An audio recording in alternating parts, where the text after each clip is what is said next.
Salam saudaraku, selamat pagi. Saya berharap kita semua dalam keadaan sehat. Mari kita mulai ibadah pada pagi hari ini. Kita naikkan doa kita. Bapa Sorgawi, Tuhan Yesus, Allah kami yang baik. Terima kasih Tuhan, Kau berikan kami kesempatan Tuhan. Pagi hari ini kami dapat berkumpul bersama saudara-saudara kami Tuhan, dalam ibadah secara daring. Terima kasih Tuhan, Engkau memberikan kami kesempatan untuk memuji, menyembah-Mu Tuhan Yesus.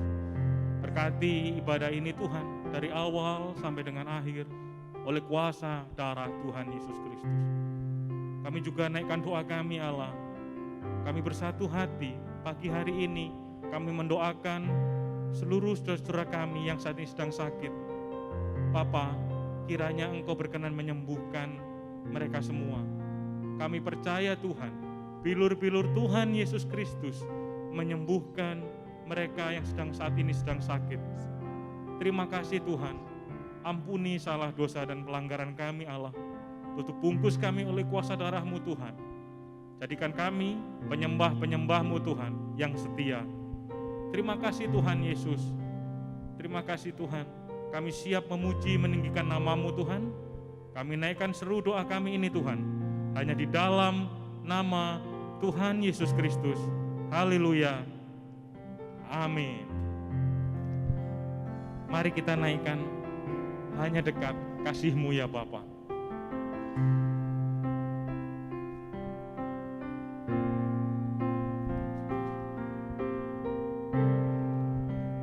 Hanya dekat kasih-Mu Bapa, jiwaku pun tentram.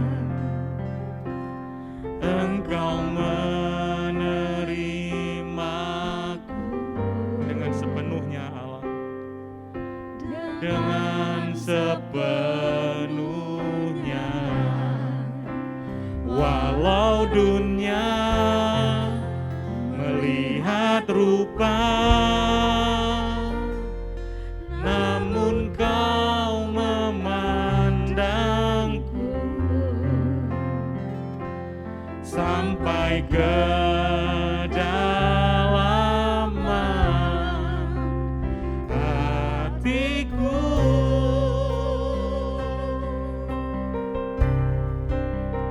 Tuhan, inilah yang ku tahu, Kau mengenal hatiku jauh melebihi semua yang terdekat sekalipun. Tuhan, inilah yang ku mau, Kau menjaga hatiku supaya kehidupan memancar senantiasa. Kami mau dekat dengan kasih-Mu ya Bapa. Hanya dekat kasih-Mu Bapa, jiwaku pun tentram. Engkau menerimaku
dekat kasih-Mu Bapa,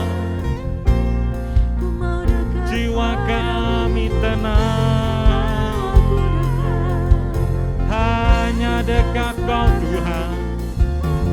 Terima kasih Tuhan, Kau penolongku Tuhan, Engkau penolong kami. Kami sembah Kau, kami puji Kau Tuhan. Haleluya, haleluya.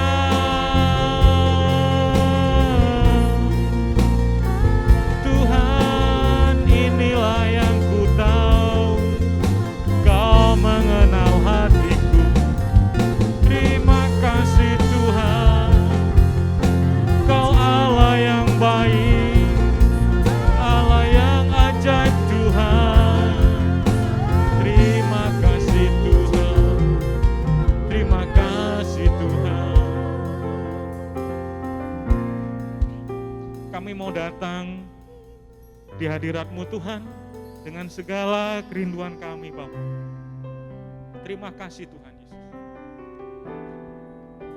Ya Bapa.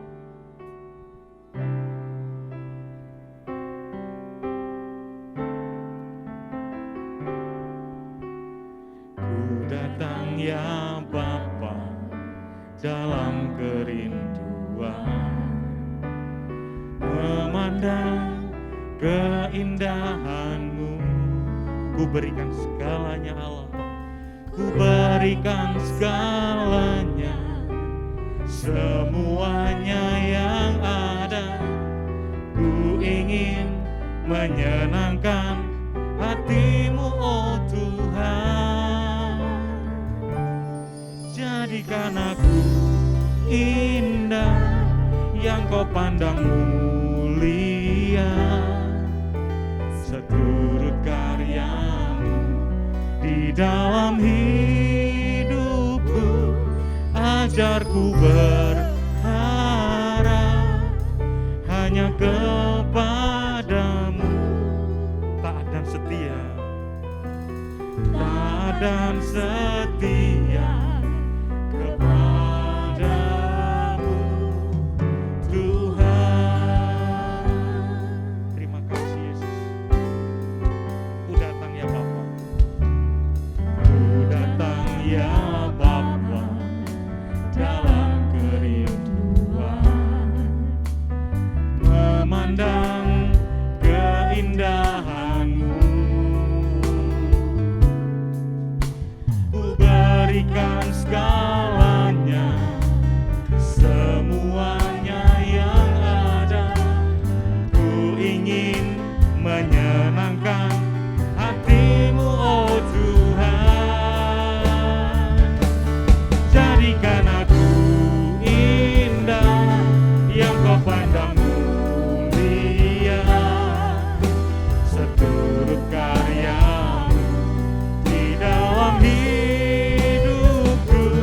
Ajarku berharap hanya kepada-Mu, taat dan setia kepada-Mu Tuhan.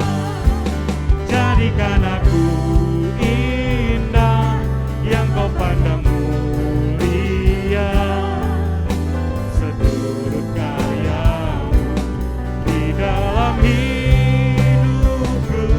Ajarku berharap hanya kepada-Mu, taat dan setia kepada-Mu Tuhan. Taat dan setia, taat dan setia, taat dan setia kepada-Mu Tuhan.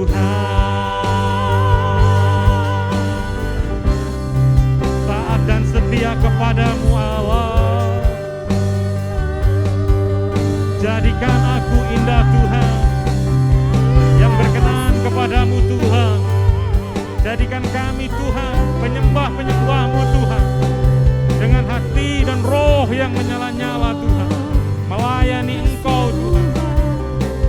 Terima kasih Yesus, terima kasih Tuhan, terima kasih Bapa. Engkau baik Tuhan.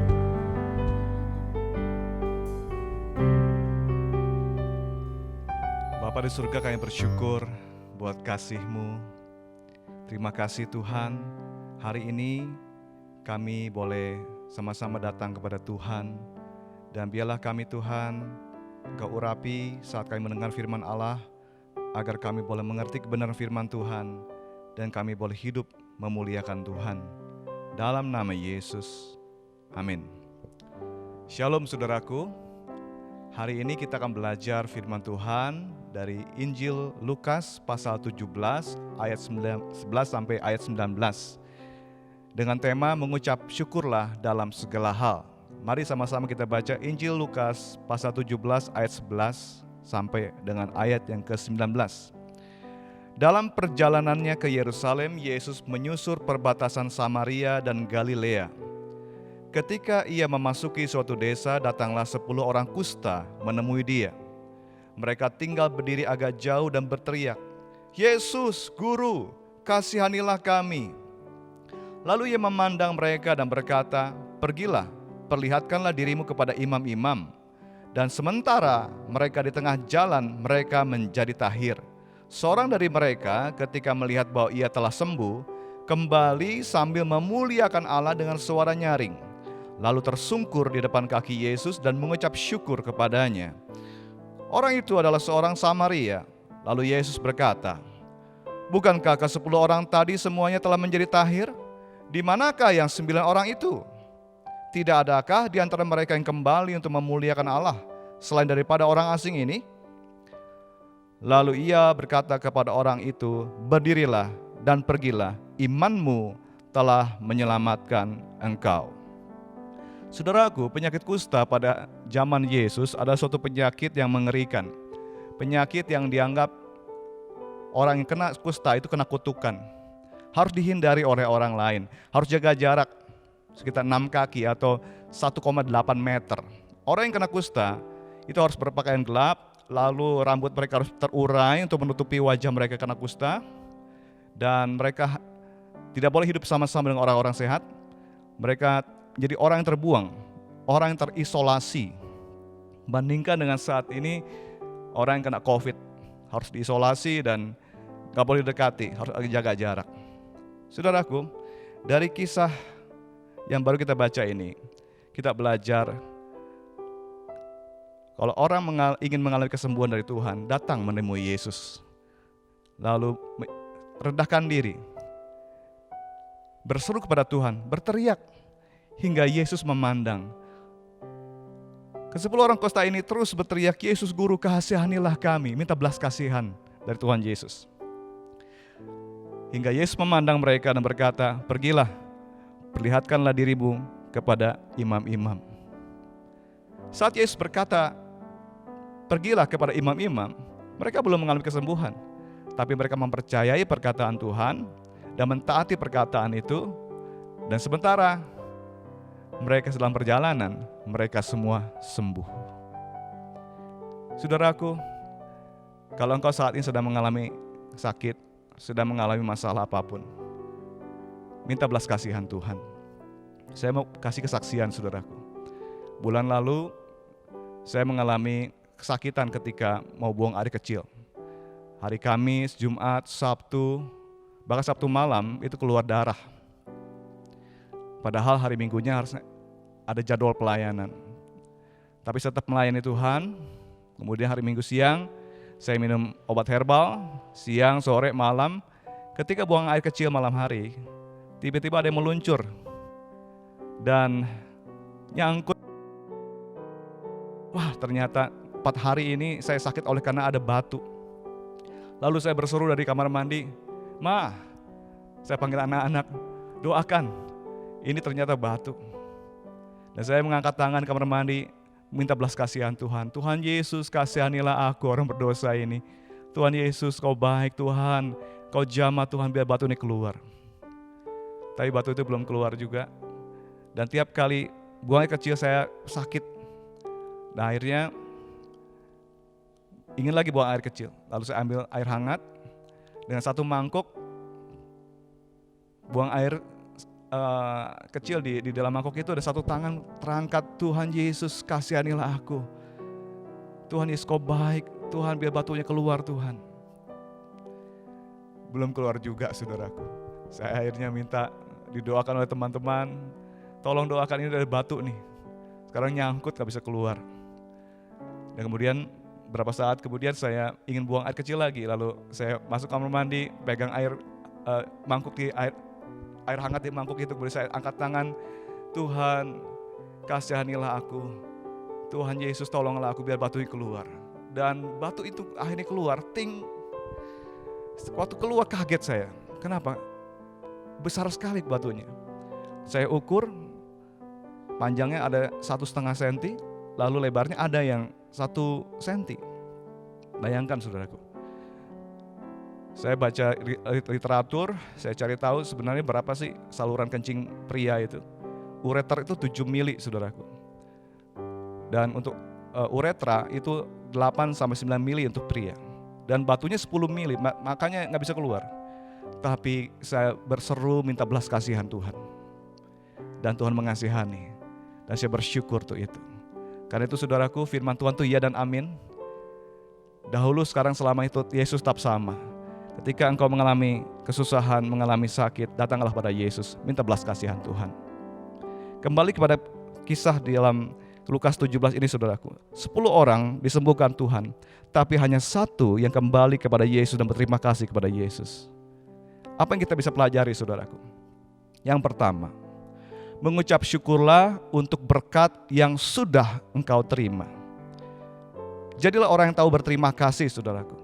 Orang Samaria ini, orang yang asing ini, orang Samaria itu orang yang dianggap rendah oleh bangsa Yahudi, oleh karena mereka, orang Samaria ini adalah bangsa Yahudi yang kawin campur dengan bangsa-bangsa lain. Dianggap rendah sekali. Tapi orang ini tahu berterima kasih, memuliakan Allah. Mengapa ke-9 orang yang lain tidak kembali untuk berterima kasih kepada Tuhan? Bisa jadi karena mereka punya pola pikir. Mereka mengira Tuhan berhutang pada mereka. 9 orang itu adalah orang Yahudi, saudara. Bangsa pilihan Tuhan, umat kepunyaan Allah. Mereka mengira bahwa adalah hak mereka untuk mengalami kesembuhan. Jadi kalau Mesias ada, Mesias itu memang sudah sewajarnya menolong mereka. Jadi ketika mereka berseru, Yesus Guru kasihanilah kami, dan Yesus menyembuhkan, mereka anggap itu hal yang memang sudah sewajarnya sang Mesias yang diutus Allah untuk menyembuhkan mereka. Bukan, saudaraku, mengapa bisa terjadi seperti itu? Karena mereka menganggap Allah berhutang pada mereka. Bukankah sekarang juga banyak orang Kristen yang punya sikap seperti itu? Mengira bahwa Allah berhutang untuk memberikan kehidupan yang bahagia, kehidupan sehat, panjang umur selama 70-80 tahun ini baik-baik saja. Dan ketika mereka mengalami sesuatu yang buruk, mereka berteriak, Tuhan, mengapa engkau biarkan ini terjadi? Padahal sudah rajin ibadah, padahal sudah pelayanan, sudah memberi persembahan ini dan itu. Saudaraku, sikap seperti ini akan membuat orang mengalami kepahitan. Persis seperti yang terjadi pada istri Ayub. Ketika Ayub mengalami musibah, ia bangkrut, ia jatuh miskin, kemudian semua anaknya mati, dan Ayub mengalami sakit penyakit, keluarganya meninggalkan dia, teman-teman meninggalkan dia. Istrinya berkata begini sama Ayub, engkau sudah beribadah pada Tuhan, engkau sudah melayani Tuhan, engkau sudah hidup benar, tapi mana hasilnya? Enggak ada kan? Untuk apa engkau beribadah pada Tuhan? Kutukilah Allahmu dan matilah engkau. Ayub berkata kepada istrinya, engkau berkata seperti perempuan gila.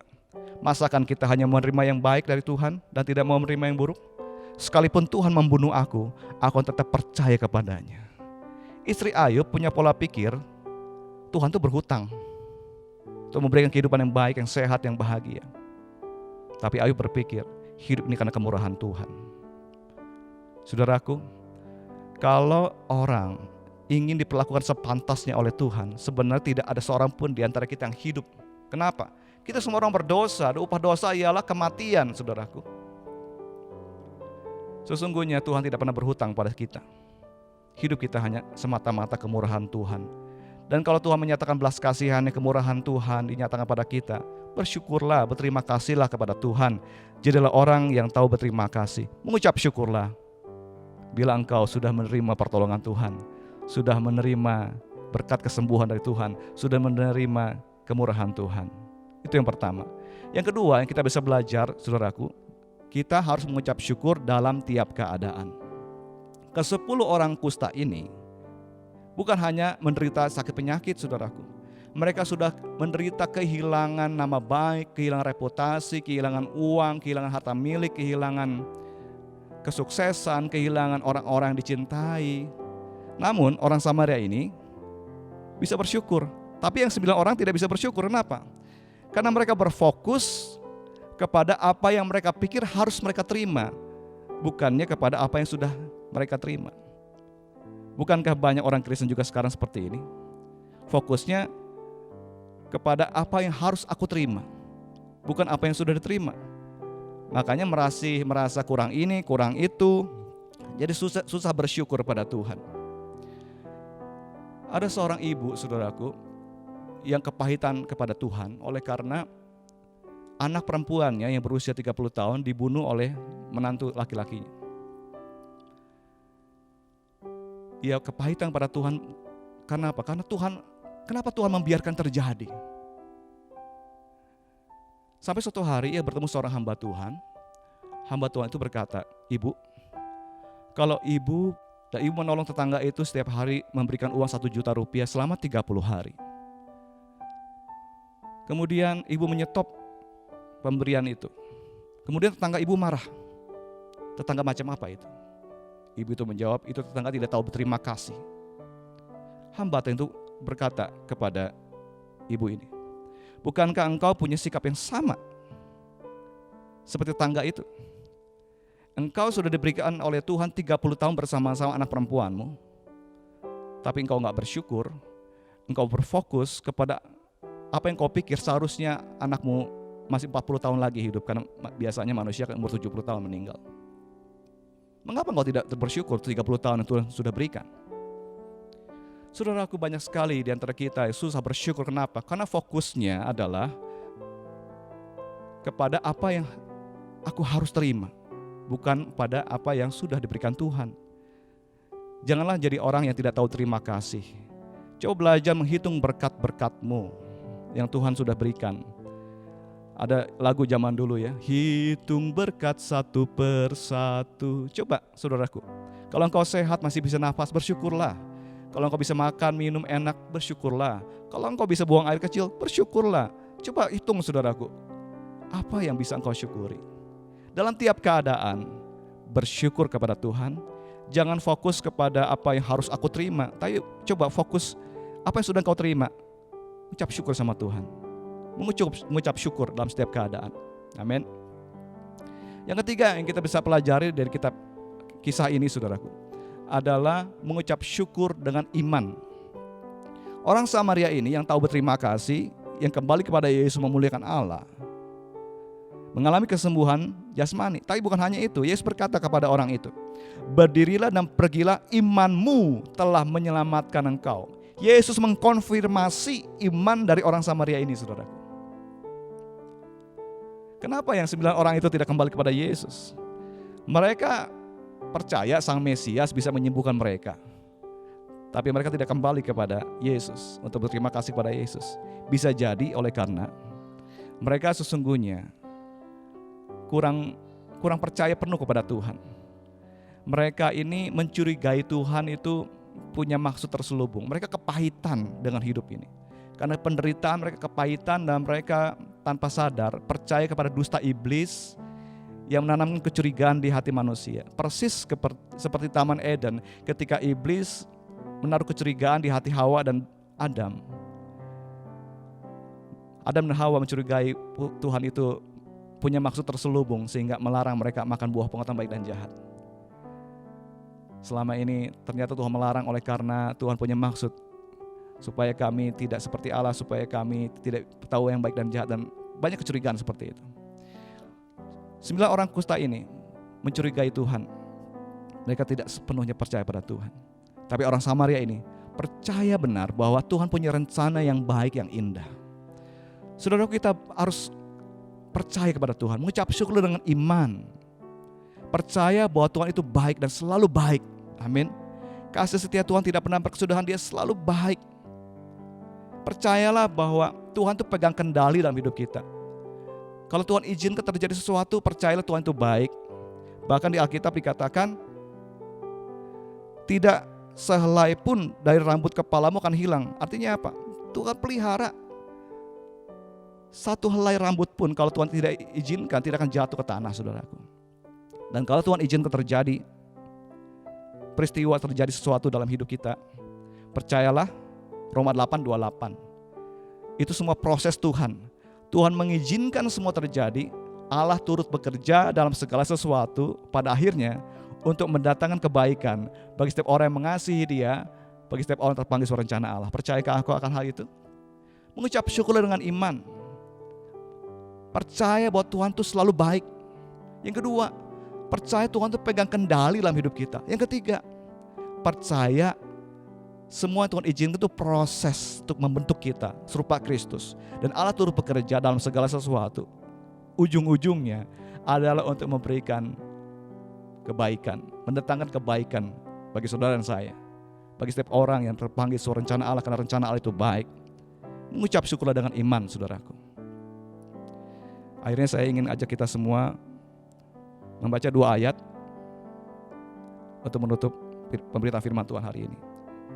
Yaitu Ibrani 13 ayat 15. Sebab itu marilah kita oleh Dia senantiasa mempersembahkan korban syukur kepada Allah, yaitu ucapan bibir yang memuliakan nama-Nya. Persembahkan korban syukur kepada Allah, ucapan bibir yang memuliakan nama-Nya, mengucap syukur dalam segala hal. Kemudian Mazmur 50 ayat 23, saudaraku. Siapa yang mempersembahkan syukur sebagai korban, ia memuliakan aku. Mari sama-sama saudara kita belajar seperti orang Samaria ini yang tahu berterima kasih, mengucap syukur untuk setiap berkat yang ia sudah terima. Mengucap syukurlah saudaraku untuk berkat yang Tuhan sudah berikan kepadamu. Mengucap syukur dalam setiap keadaanmu, mengucap syukur dengan iman. Tuhan itu baik. Amin. Dia selalu baik. Dia pegang kendali dalam hidup kita. Jangan takut, jangan khawatir menghadapi apapun. Tuhan pegang kontrol semuanya. Dan percayalah, Allah turut bekerja dalam segala sesuatu untuk mendatangkan kebaikan bagi setiap kita mengasihi Tuhan. Amin. Mari kita berdoa, saudara. Bapa di surga, kami percaya Engkau Allah yang baik. Hidup kami dalam tangan-Mu, Tuhan. Dan kami percaya bahwa Engkau Allah turut bekerja dalam segala sesuatu untuk mendatangkan kebaikan bagi setiap orang yang mengasihi Engkau. Kami berdoa Tuhan saat ini. Kami bawa hidup kami datang menemui Engkau, kami merendahkan diri berseru kepada Tuhan. Mari saudaraku, engkau yang sedang mengalami sakit penyakit, berseru pada Tuhan. Katakan, Tuhan Yesus Kristus anak Allah, kasihanilah aku orang berdosa ini, jamah aku, sembuhkan aku. Engkau yang sedang mengalami masalah, kesukaran, apapun, datang kepada Yesus, minta belas kasihan Tuhan. Katakan, Tuhan Yesus Kristus, kasihanilah aku, tolonglah aku Tuhan. Berserulah kepada Yesus yang menolong engkau tepat pada waktunya. Mengucap syukurlah dalam setiap keadaan. Mengucap syukur dalam segala hal. Percaya Tuhan itu baik. Percaya bahwa Tuhan pegang kendali atas hidup kita.